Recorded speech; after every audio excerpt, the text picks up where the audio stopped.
सूर सुंदरी से सितम सर्वदा नेक नियत नसीहत निहारे नयन नीक नूतन नवेली निर्बल नर्मदा गुलगुलिस्ता गजरा गमकता गजब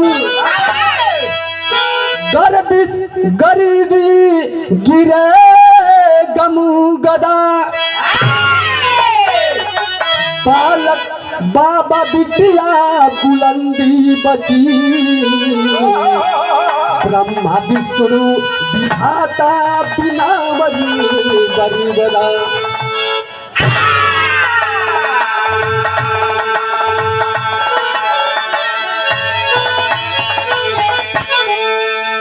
हमारे विराह का शीर्षक है बाप बेटी का सुहाग रात एक साथ। अब ये कहानी पर गौर करे के है कि कहानी है कैसन। हमार विराह आगे बढ़ल मास्टर गजल लगत है। कौन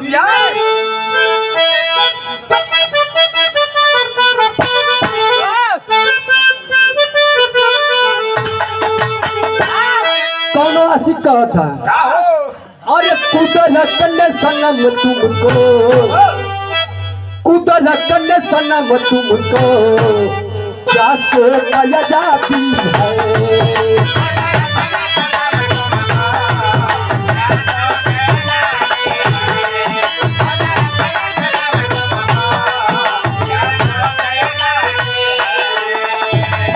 कुदरत ने सनम तुमको क्या सोचा जाती है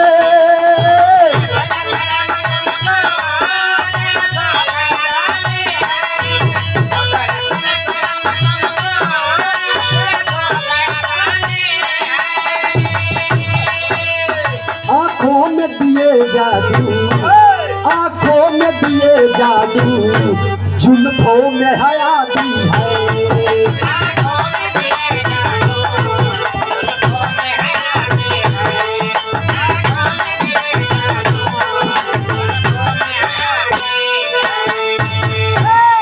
लेकिन विरह के अंदर भाव लगल सबके बदे है। अरे मानो ने मनवता को अरे मानो ने मनवता को हर दिल से मिटा दी है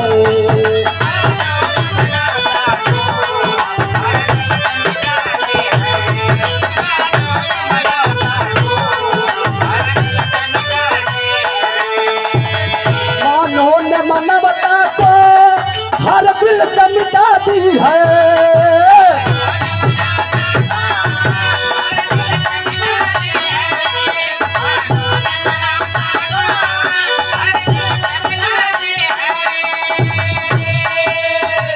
अरे रिश्ते के डोले को अरे रिश्ते के डोले को इस जग से उठा दी है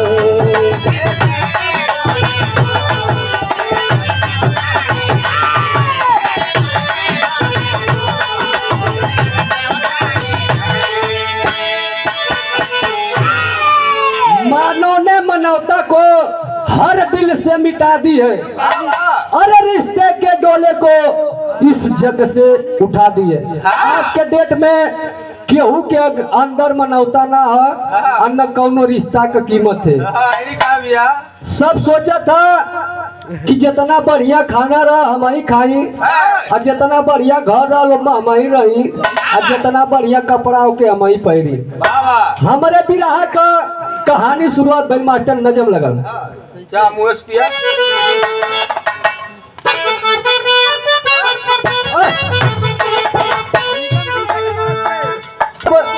प्रांत पंजाब में लुधियाना शहर आला है धर्मपुर गांव जो बसा बड़ा निराला है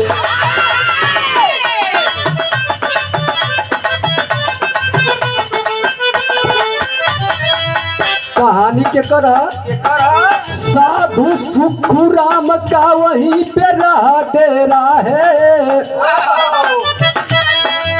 साधु सुखराम का वही पे रहा डेरा है, कुलबिंदर लड़का लगायो सुनो फेरा है।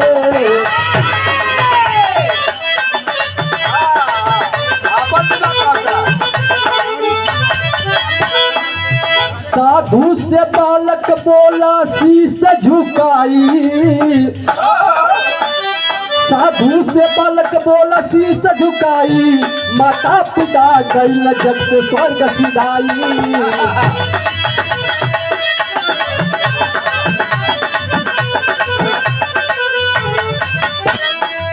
बचा हूँ साधु बाबा जी घर में अकेला, बचा हूँ साधु बाबा जी घर में अकेला, हमको बना लो अपने शरण का चेला।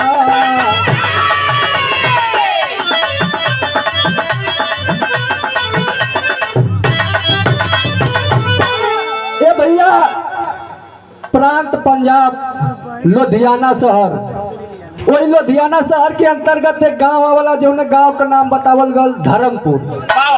वही धर्मपुर के रहे वाला एक 8 साल का बालक जेकर नाम बतावल गल कुलबिंदर, ओकर बचपना में माई बाबू मर गलन और कभी इनकर काम करके कभी उनकर काम करके अपने पेट का परवरिश करत रहल।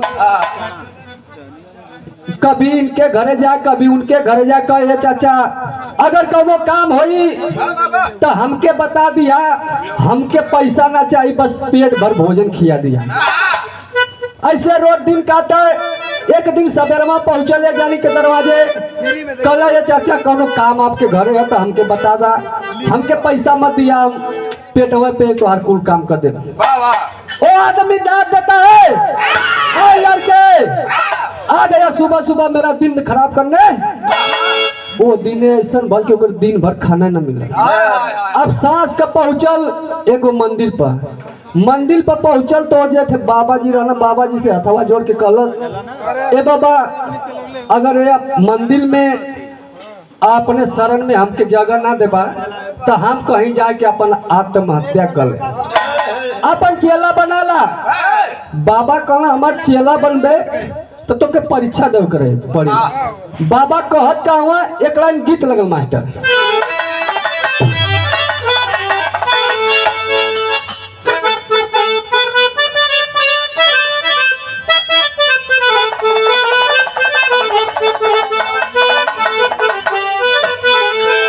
बड़ी पुरान गीत है, माता बहन गावा, लेकिन ये घड़ी चर्चित है गावन। अरे गई ने जब से बाहर आया आवे पार बार, हो चिड़ैया बन के उड़ गई।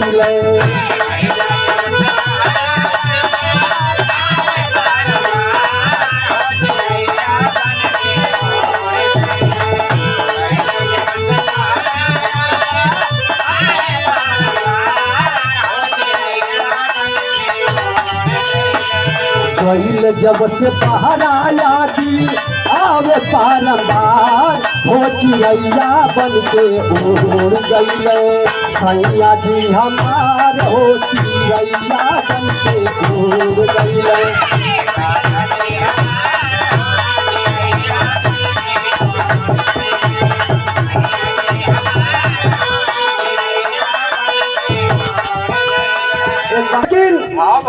बाबा उस लड़के से बता रहे हैं क्या? बाबा बोले बतिया के करा तू विचार, हो मस्जिद के भीतर जाता बबुआ।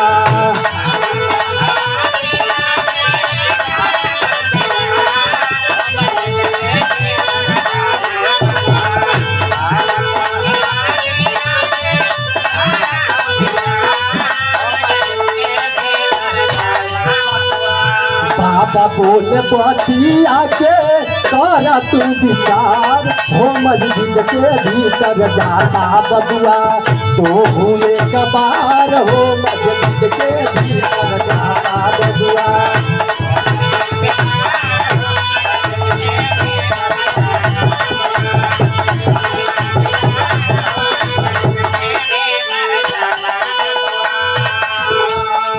ये देखे के तो ई काम तो के करे के पड़ी। कल अच्छा बाबा मस्जिद में जाए के हम करब का, तो बाबा बताओ तू का बताओ।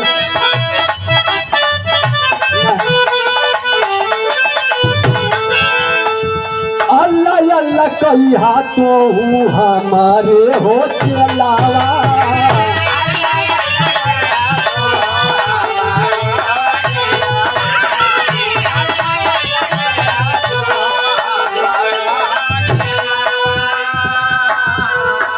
मुल्ला जी वो लड़का के कलाई पकड़ लेन, पूरा हल्ला कर, जितना पास के मुसलमान रहन सब जुट गए, कलाई पकड़ ले, चादर बिछा दलन, कहलन इस पे दान करो, मैं इस लड़के का कुर्बानी दूंगा, तब जाके मेरा चादर और मंदिर पवित्र होगा।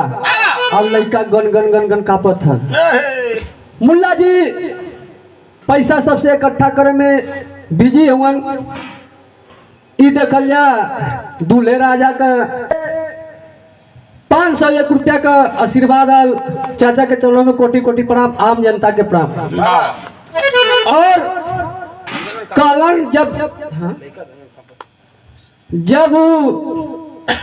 चादर बिछा दलन और जवन की लड़का का कलाई खाते पकड़ ले, वो लड़का गन गन गन गन कापत कि अब लगा था मार इस सधुआ जान मरवा दे। अब तब तक पैसा बटोरे में मुल्ला जी का हाथ कमजोर पड़ा, बस छुड़ा के तुरंत भागल। जब भागल तो गईल कहा वही बाबा के पास। जब बाबा के पास गई तो पीछे पीछे मुल्लो जी गई। मुल्ला जी जाके कहला का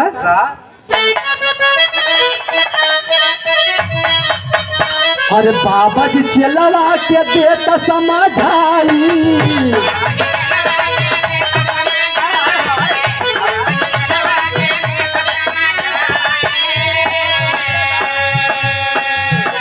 अरे नाही तो होई है हो बहुत बुराई,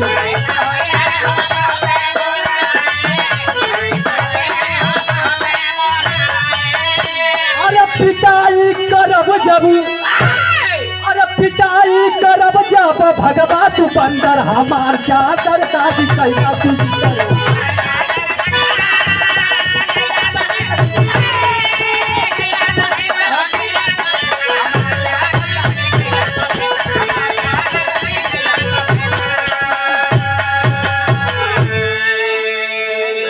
मुल्ला जी बाबा से कहना ये अपने चेला के समझा दा कि इज्जत से हमारे संगे चला, नहीं तो तुहार भी खैरियत ना है, इनकर जवन हाल करब वो तो भगवान जनी। बाबा जी कहना अरे मुल्ला तुम्हारे अंदर दया नहीं है, तुम खुद एक दुख में जी रहे हो, एक गम में जी रहे हो और इस लड़के का दुख नहीं समझ रहे हो। मुल्ला जी इतना जब बतिया सोचलन अगर केहू के चोर कह देबा तो के बड़ा बुरा लगे, अगर ये दारू पिए तो कह देबा के दारू पिए ले तो इनके बुरा लग जाए। ये खूब फूल रही है लेकिन कहे कि मत सोचा हम नशा में बोलत है, बोलिए नशा में पीवैया लोग का सुन लो बा, बुरा मत मनिया लोग जो ना की कहते। तो बाबा जी का बतिया मुल्ला जी के खराब लग गए, बोले तुम हमारे बारे में जानते क्या हो, हमें ऐसे बोल रहे हो। कल याद करो आज से 6 साल पहले अजमेर के मेले में तुम्हारी 6 साल की बेटी गुम हो गई थी, जिसका गम तुम्हारी बीबी बर्दाश्त नहीं कर पाई, उसकी भी मौत हो गई और आज तुम ऐसे बात कर रहे हो, इस लड़के के दर्द को नहीं समझ रहे हो। मुल्ला जी का नजर शर्म से झुक गई, कहने लगा था बाबा तब पहुंचल। कौलन मुल्ला जी हथवा जोड़ के बाबा ये दुख से हम बरी कैसे होखब, ये दुख के हम 24 घंटा अपने दिल में समाये के रख ले। बाबा जी बतावत हूँ का बतौला मास्टर, एक लाइन गीत लगत है, ये गीत कोई जिला से चले ले, लेकिन तनी बजावा।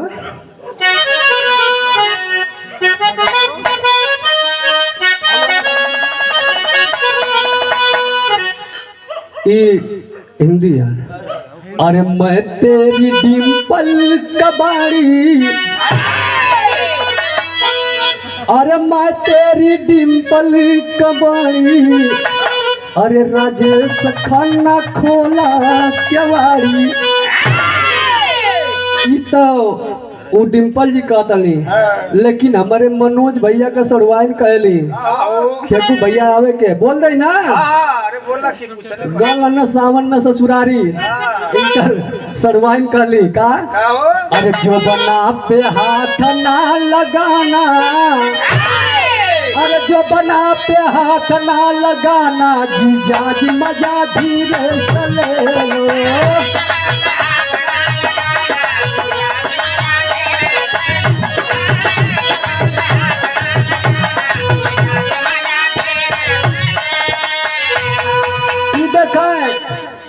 दूल्हे राजा का मौसा के दिल पे गई ले तब लेके दिल पे लगल चोट तब निकलल 50 का नोट। उनके चरणों में कोटि कोटि प्रणाम, आम जनता के प्रणाम। बिरहा बड़ी दर्दनाक है, सुन के जीवा लोग याद करबा। अभी फिर से कल दोहरावे के लड़के के बलि के नाम पे इसको लेकर तुम्हें एक कोठे पे जाना होगा और उस कोठे पे उस लड़की से संबंध बनाना होगा जो कि किसी से संबंध नहीं बनाई हो। और मुल्ला जी के दिमाग में चले लगल, कुछ दिन बीतल रहल, मुल्ला जी के पैसा भी रहल। आदमी के अंदर अगर दुख पड़ेला तो कुछ भी करे के तैयार हो जाला। मुल्ला जी कैलन का, अरे मुल्ला चल ब्यासा के द्वारी, अरे मुल्ला चला ब्यासा के द्वारी, रुपया के ले लेते तारी।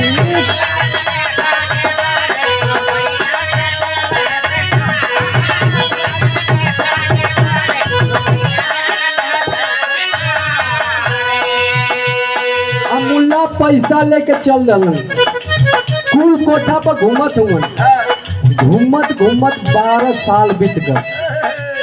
जैसन बाबा बतौले रहलन वैसन लड़की उनके नाम मिलल। 12 साल के बाद एक कोठा का नियम होला, अगर कौनो भी लड़की अपने बालापन को खोकर अगर जवानी में कदम रखती है उसके पहले ही वहां पे एक लाल झंडा लगा दिया जाता है और उस की बोली लगती है। जो ज्यादा पैसा देता है उसके साथ वहां की मालकिन भेज देती है। लेकिन मुल्ला जी घूमत 12 साल बीतल तो पहुंचल कहाँ।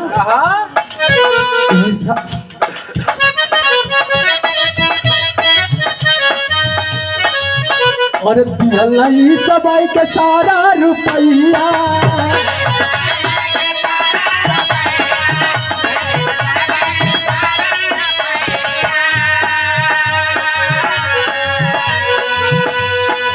जाय के कोठा पे कोठा का मालकिन ईसा बाई ओके सारा रुपया दे देना।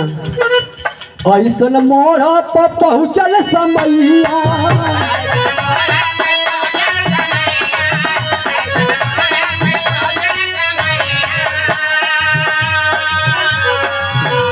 लुगैया के चाहत बभारी, लुगैया के चाहत बभारी, रुपैया के पिहला के धारी।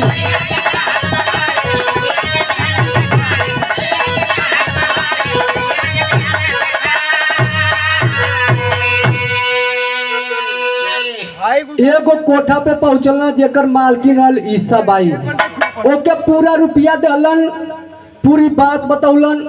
कहल ठीक है, एक लड़की है अभी 16 बसंत पार की है, 5 दिन के बाद आना, जितना रुपया दे दो मैं आपके हवाले कर दूंगा। मुल्ला जी पैसा दे के नंबर लेके चल गई। जब 5 दिन बीतल ईसा बाई फोन कैलस कोठा पैलन तो आगे का होता मास्टर तेरी लगा।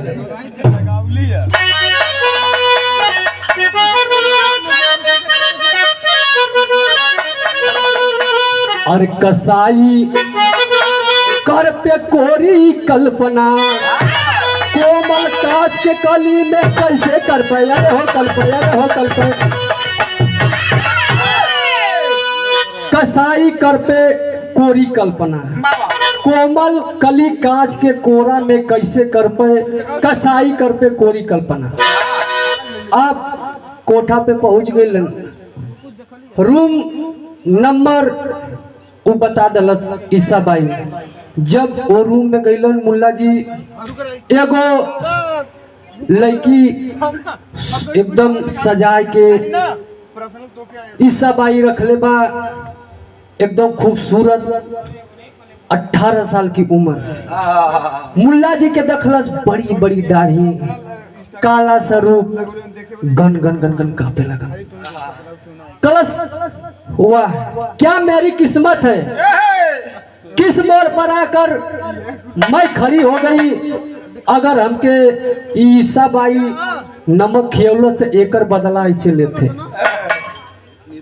मुल्ला जी जब गईलन चरपाई पे बैठ गईलन, कहना तारीफ करत हुआ, वाह वाह क्या भगवान ने तुमको बनाया है, क्या खूबसूरती है, क्या तुम्हारा सुराही जैसा गाल है। अरे अरे ये जितना तारीफ करें मुल्ला जी उतना लड़की के आंख से झड़ झड़ झड़ झड़ आंख। कहला मुल्ला जी, अरे बेटी रो क्यों रही हो, पास आओ। जब बेटी कहलन तो पास आ गई, पास आ गई। कलश फिर मुल्ला जी अपन पैसा दिलन ना, जब ओकरे तरफ हाथ बढ़ौलन, लड़किया तनी से पीछे हट गई। कहत का कलश, ए बाबू कैसे लुटबाई जतिया, ए बाबू कैसे लुटबाई जतिया, हमारी बतिया सुना हो।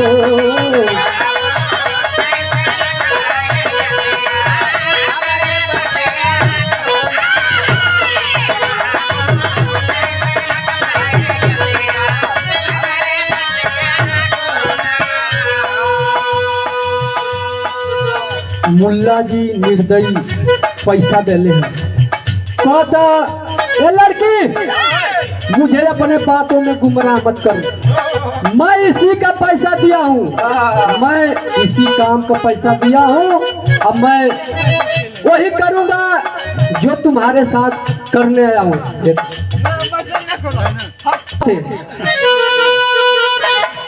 कहला मुल्ला जी हमने तो इसी का पैसा दिया है, क्यों नहीं तुम्हारे साथ एक काम करूंगा। किया कल अपने मुंह से कहला बिटिया,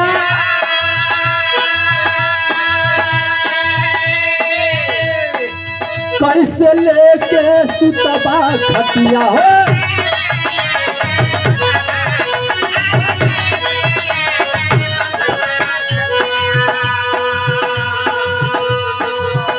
अरे मटिया मिली है मोर किस्मतिया, अरे मटिया मिली है मोर किस्मतिया, हमारी बतिया सुना हो।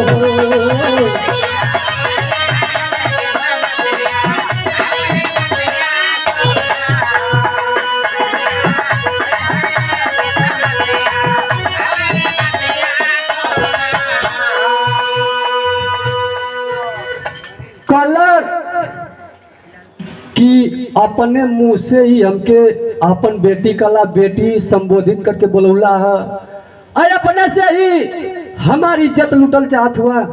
जब इतना बतिया मुल्ला जी सुनलन, झरझर झरझर आंसू चले लगल। कल हाँ बेटी हाँ, हमने तो तुम्हें बेटी शब्द कह के संबोधित किया, लेकिन मैं तुमको आज छोड़ दूंगा, कल फिर कोई दूसरा आएगा वो तो नहीं छोड़ेगा।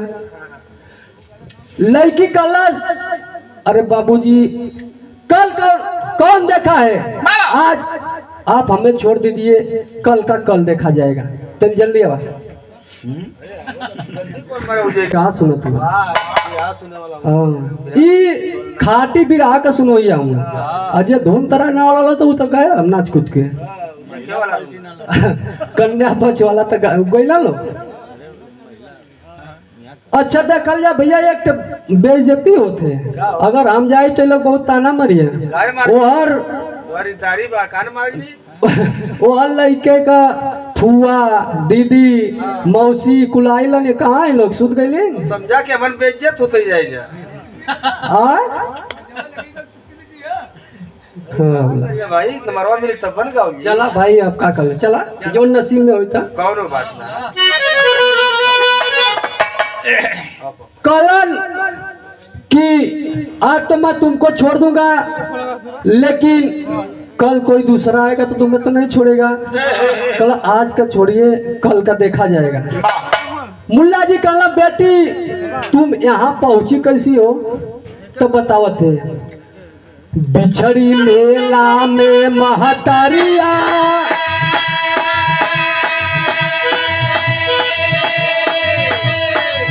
पवली सावही घरिया हो पवली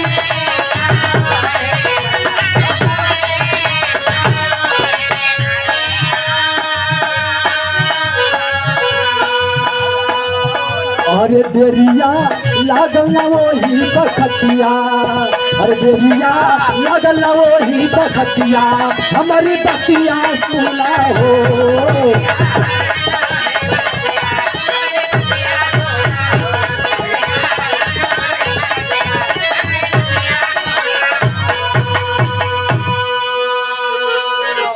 कहलन कलश की एगो मेला में हम हेरा गल अलीन 6 साल का रहली ईसा बाई पौली अलिया के यहाँ से हमके कहीं दूर पड़ली और जब हम जवान हो गए तो यहाँ पर ला के ए हालात में खड़ी कर दिली मुल्ला जी और झरझर झरझर रोवे लगना और रो के कहना का मास्टर पपट लगा था।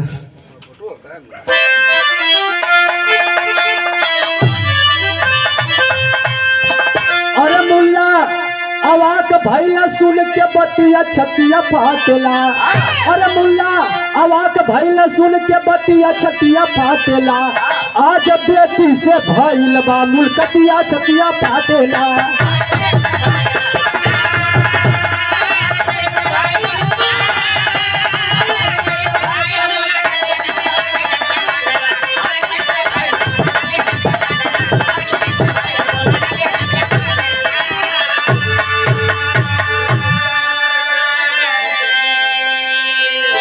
मुल्ला जी कहना रे बेटी तुम किसी और की बेटी नहीं हो तुम हमारी ही बेटी हो 6 साल के थी 12 साल पहले हमसे ही बिछड़ी थी। मुल्ला जी कहला का अरे असलम बताए मुल्ला जी अपन नमवा हो सब नम बिटिया के बचल धर्मवा हो अरे उतरना पाई नथिया वही बखतिया छतिया फाटेला आया जब बेटी से भइल मुलकतिया छतिया फाटेला बतौलन हमार असलम नाम है आ तोहरे मम्मी का नाम नजिया बेगम रहल आ तोहार सबनम नाम है जवन की उ ईसा बाई कोठा पर ओकर नाम सीमा रखले रहे तो आगे भइल का मास्टर आला लगा था।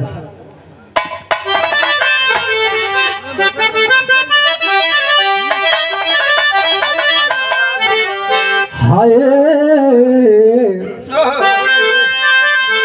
अरे छाती से लगा के मुल्ला रोवे कोठवा पे भैया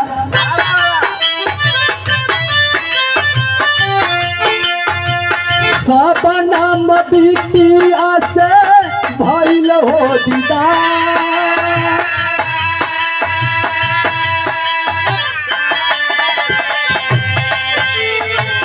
बेटी के लिया के मुल्ला चलल बाबा लगवा बाबू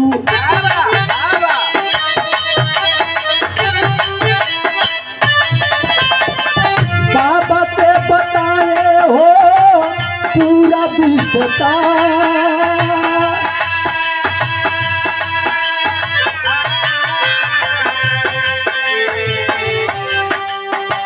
रजिया बेगम बीबी हमारे जग में मारी गई बाबा।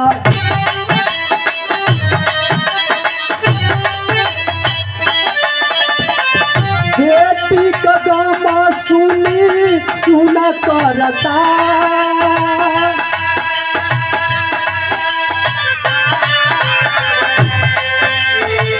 असल मुल्ला काजी बन के काटी ले उमरिया बाबा।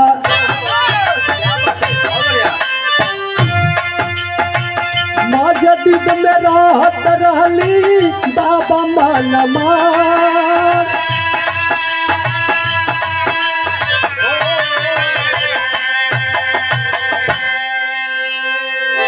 मुल्ला जी उस कोठे से अपने बेटी को लेकर चल दिए। जब मुल्ला जी लेकर चला, ईसा बाई रोक देती है, बोलते हैं मुल्ला तुम एक दिन के लिए पैसा दिए थे, जिंदगी भर के लिए नहीं। मुल्ला कहलन सुनो, इतना जूता मारूंगा तुम्हें ना, जो मुंह में पान का चल रही हो सब बाहर हो जाएगा। ये हमारी बेटी है, मैं इसको लेकर जा रहा हूं, तुम्हें जो करना होगा कर लेना। बाबा जी अपने बेटी के लेके, अरे मुल्ला जी अपने बेटी के लेके वो बाबा के पास अलन। अब बाबा से पूरा विस्तार बताओ। बाबा से जब पूरा विस्तार बताओ तो बाबा एक ऐसा बात कर एकदम मुल्ला जी के करे जब के फाड़ गए। तो बाबा जी जब नहीं, मुल्ला जी जब बाबा से पूरा विस्तार बतौलन तो बाबा जी कहलन सुनो, उस दिन ये लड़का तुम्हारे चादर में दाग लगा दिया था तो तुम इसकी बलि देने जा रहे थे। अगर तुम इस लड़की के दामन में दाग लगा देते तो इस धरती पे कहाँ रहते? मुल्ला बोलो कहाँ रहते? अरे मुल्ला का तो तब सर नीचे अगल ऊपर होता ना, हथवा जोड़लक उठल और उठ के एगो बाबा जी से बात कर, का कल मास्टर खड़ी लगा।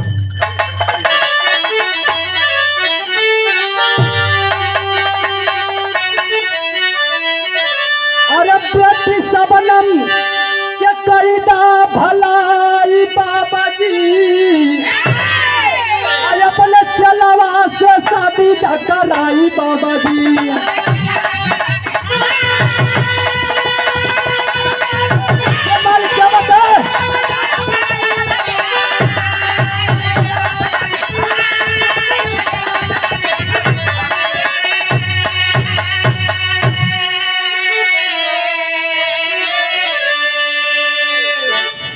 मुल्ला जी कहलन बाबा आप एक एहसान कर दी, है हमार जैसे बेटी वैसे आपका बेटी आई तो आज चलवा जो जवान ही हो गल।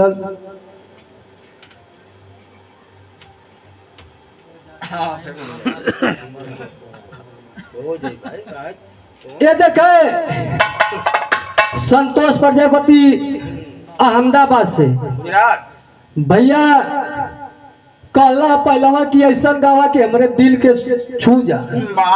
वो गीत के बात कहला हम कहलिए बिरहा तू हमार सुन ला, दिल के छू जाए। गीत तक कौनो कौनो दिल के छुएले, और वो गीत अगर गावे लगल तो दो चार जने वो लोग चल जाइए। भैया के तरफ से 501 रुपया का आशीर्वाद समझा, इनाम समझा या प्यार समझा। भैया के चरणों में कोटि कोटि प्रणाम बा, सब भैया के प्रणाम बा। ऐसे ही हमान कलाकारन का अगर हौसला बुलंद कैले रहा लोग तो हमन के गांव में और मजा आई। हौसला हमने का टूटा तो काहे मुड़ जात बा, छुट्टा ना होने लगता काला। मुल्ला जी बाबा ये चलवा से अगर ये बिटिया का शादी करा देबा तो बहुत पुण्य का काम हुई। का कहलन हम आप समधी बन के अरे रहब इस संसार हो, असारो धर्मवा के मेल भइल करतान हो।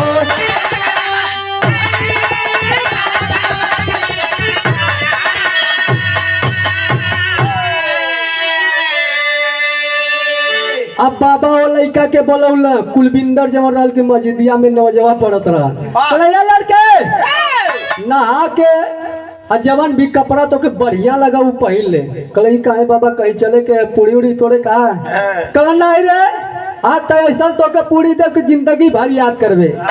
कल तोर शादी करे के कल का बाबा एकदम पगला गल हुआ हमारे शादी करे के बात कर हुआ बाबा कल ए लड़के तुम्हारी अभी जिंदगी है तुम अपनी एक अलग दुनिया बसा लो। तब भाई का मास्टर अरे उजड़ल चमन में सुमन दिहला खिलाई बाबा जी अपने चलवाते शादी कराई बाबा जी।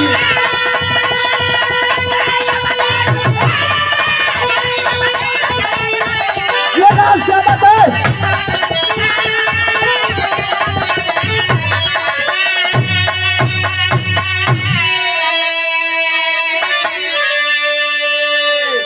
अब बाबा शादी करा देलन दुल्हा दुल्हन के आशीर्वाद दिलन बाबा भी देत हुमन। आपस में बाबा और मुल्ला जी संधि जैसे मिलन मिलान भइल दुल्हा दुल्ही बाबा का आशीर्वाद दिलन। तो आगे का भइल मास्टर अरे पाया कुलविंदर शाहजादी दुल्हनिया अब बाबा आशीर्वाद से मिली हो या जदिया।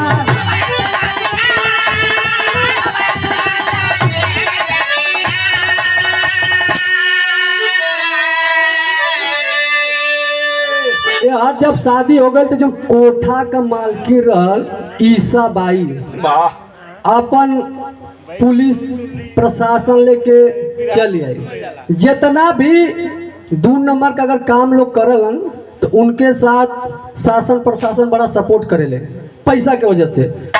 सबके लेके आई लम्बे से पूरा दृश्य देखा थे वो हो के बाबा के चरनिया में गिर गई कलश बाबा हम आज तक बहुत गलत काम करनी बहुत बिटियन का जिंदगी बर्बाद कैली।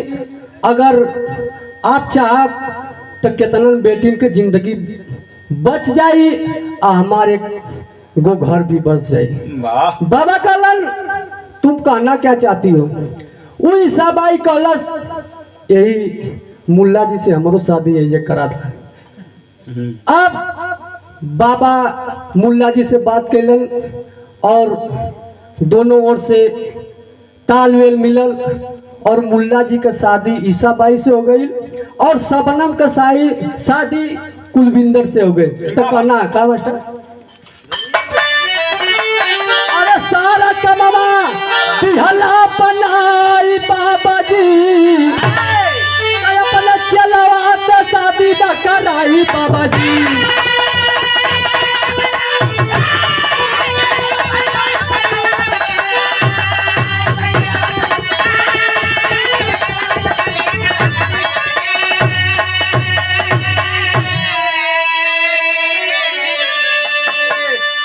अब बेटी दामाद के भी लेके और अपने पत्नी ईसा बाई के लेके मुल्ला जी अपने घरे गईला एक अलग दुनिया जिए लगना। यही से हमारे बिरहा का शीर्षक रहल बाप बेटी का सुहाग रात एक साथ। अगर शादी एक साथ भइले तो सुहाग रात भी एक साथ हुई। यही जग से हमार बिरहा समाप्त भइल। आप लोग के अगर अच्छा लगल हो तो एक बार ताली बजा के आशीर्वाद दे दें।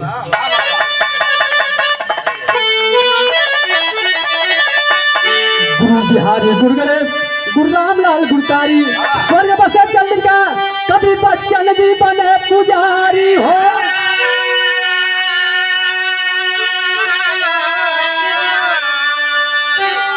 अरे कसाई कर पे कोरी कल्पना अरे कसाई कर पे कोरी कल्पना तो उन्नस पवन कभी जग में कोई नहीं अपना। कसाई कर पे कोरी कल्पना